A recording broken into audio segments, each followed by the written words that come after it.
name is Beston. I live in Cape Town. Also, I do delivery. Interbet helped me to realize my dreams. Now I have my own delivery vehicle and I'm able to do the removal in and around Cape Town.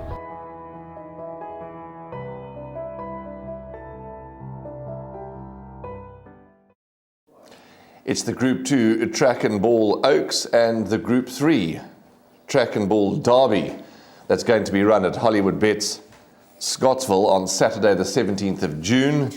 And Graham Hawkins and I are here to preview all 9 races, and an exciting card awaits, some top quality racing and some competitive fields as are the norm. But let's greet Graham and wish him well. How are you? All good? Yeah, all good. Looking forward to the weekend. We're getting ever so much closer to the 2023 Hollywoodbets Durbanville July. The final field will be announced on Tuesday, and then the Gallops on Thursday. So we're into that period of time. But before we get there, some nice racing at Hollywoodbets Scottsville. Absolutely, and it's so great following on the Gold Circle social media platforms, the countdown, the days, and every time I go onto social media, and the days just get shorter and shorter, and before we can blink again, it's going to be the big day. It's just a wonderful time of the year, isn't it? It is, and the long-term weather forecast is most encouraging, and that's also good news. Lovely, let's go and get through this meeting for Hollywoodbets Scottsville, where Raheel and I will be your hosts on the day. Graham will be at the races, and it'll be wonderful to have him there. It's Track and Balls Day, and the first race is the Track and Ball, the finishing post, maiden juvenile plate for fillies over 1,200 metres, the glorious finishing post right here at Hollywoodbets Greyville. If you haven't been there, go and have a look and go and enjoy yourself at the finishing post. But let's quickly go through the rerun, which is Knockout. And there was an interview done by Raheel Radhakrishna with Garth Puller. Enjoy the package and we'll come back to you shortly. Kingdom of Gold hunting for a way through towards the inside. In the meantime, Knockout given the full go-ahead. Richard Ferry says, let's go put this to bed. Knockout give us a kick. Kingdom of Gold's on the inside, starting to rally late on. Knockout's flat to the boards. Here's Kingdom of Gold. Kingdom of Gold's got them. Kingdom of Gold from Knockout. Bitcoin, baby. And then came Valley Gal. Equilibrium, nice big filly, stands over ground. She's going to need the experience and probably want to go a bit further, but I hope that she can finish her race off. Okay, so that was the rerun and the interview. Graham, let's go straight to Knockout, the Denon Platina filly out of a Dylan Thomas mare for Nick Johnson, bred by Ridgemont, JP van der Merwe, Justin Snaith.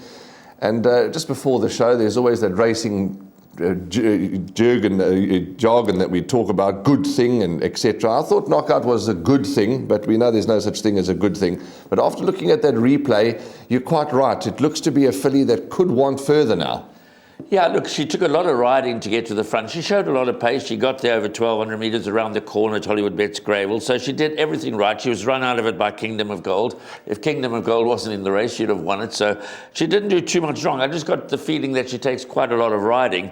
And as is the case with most of the progeny of Denon Platina, I think we'll see the best of them when they go a little further. But she's certainly one of the leading lights in this race. She 2 good runs under the belt.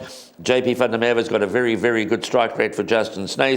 Early favourite at around 18-10.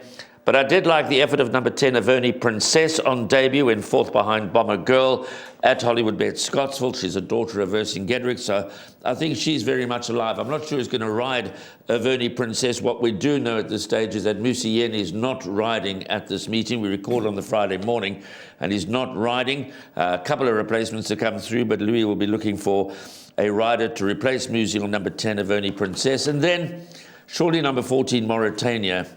That last run is all wrong. I mean, the debut run was good behind Lady Lacewing, but the next run was all wrong from a very, very wide draw. So perhaps Mauritania, that run is best forgiven. It's interesting that Keegan de Mello, who rode Mauritania on debut, gets back aboard Wendy Whitehead's run, and I think that number 14, Mauritania, is going to run a much better race now that she's up the straight again. But I think Knockout is the leading light, and I think Averni Princess is the big danger. I do agree with you with regards to number 14, Mauritania. I'm expecting much better from her. I'm certainly not going to write her off on that one bad run, and I certainly suggest to the public not to write her off either. Big runner for me. Before we wrap the first race, just a quick observation.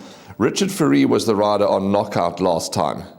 Gets JP van der Merwe now, good jockey, but I see he's riding, Richard's gone to ride Princess Arlo.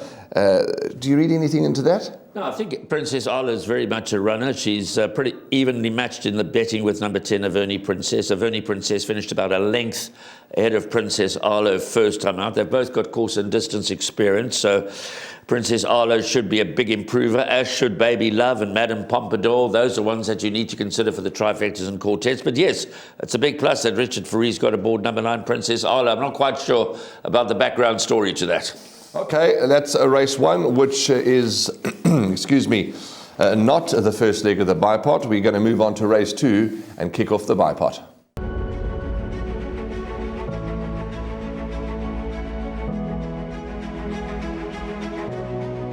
It's good fun. Days like these are great. You get the whole industry together, and to have, companies and corporations like Interbet and Cape Racing who are so generous with sort of time and energy into making a day like this possible is it's fantastic for everyone.